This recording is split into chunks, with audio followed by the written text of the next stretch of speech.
Le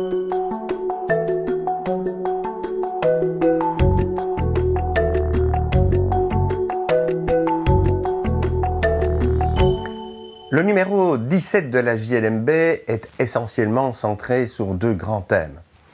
Le premier est un arrêt de la Cour européenne des droits de l'homme du 13 décembre 2016 en matière d'octroi du statut de réfugié à des personnes dont l'état de santé est particulièrement en péril. C'est un arrêt qui concerne M. Papochvili, un ressortissant géorgien arrivé en Belgique à la fin du XXe siècle, en compagnie de son épouse, d'un enfant qui était peut-être leur enfant commun. Ils ont eu en tout cas très rapidement après un second, puis un troisième enfant.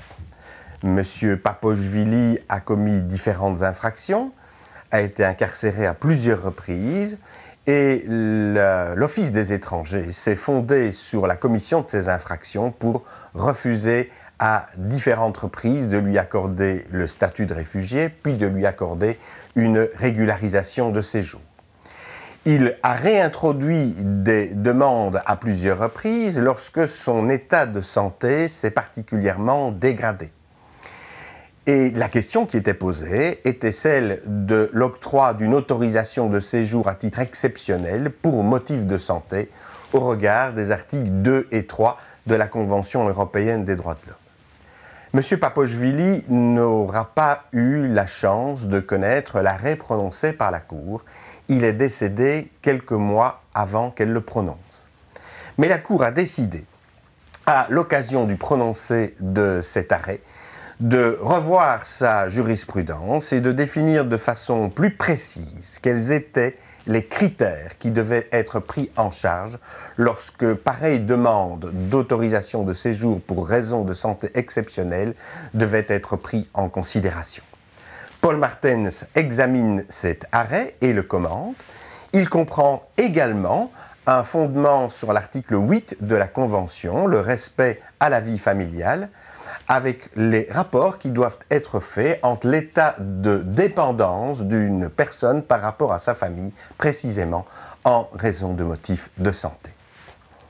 L'autre grand thème qui est abordé dans ce numéro est celui du port des signes qui manifestent une appartenance religieuse ou philosophique.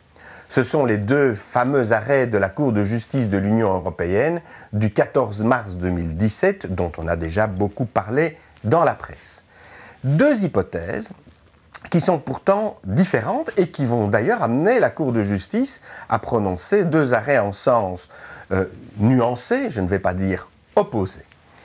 La première hypothèse est une hypothèse belge. Samira était réceptionniste dans une entreprise depuis 2003. En 2006, elle annonce à son employeur qu'elle entend porter le voile. Celui-ci considère que c'est contraire à la tradition de l'entreprise et fait élaborer un règlement d'entreprise qui interdit ce port. La deuxième hypothèse concerne Asma, une ingénieure travaillant en France, qui avait été dépêchée chez un client, qui a, à l'issue de la mission qu'elle y avait accomplie, dénoncé le fait qu'elle portait le voile et que cela dérangeait les collègues avec lesquels elle devait travailler.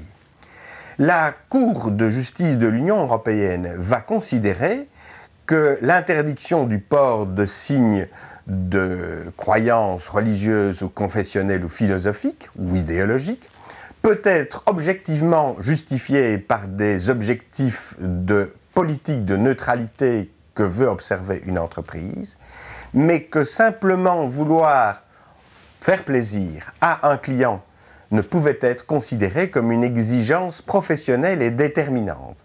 C'est donc la raison, finalement, pour laquelle l'employeur veut interdire le port de ces signes qui va être le guide pour l'approuver ou le refuser.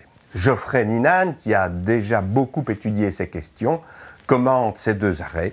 J'avais d'ailleurs moi-même eu l'occasion d'exprimer quelques considérations sur ces questions dans un numéro de septembre 2016. Le numéro a été supervisé par Paul Martens.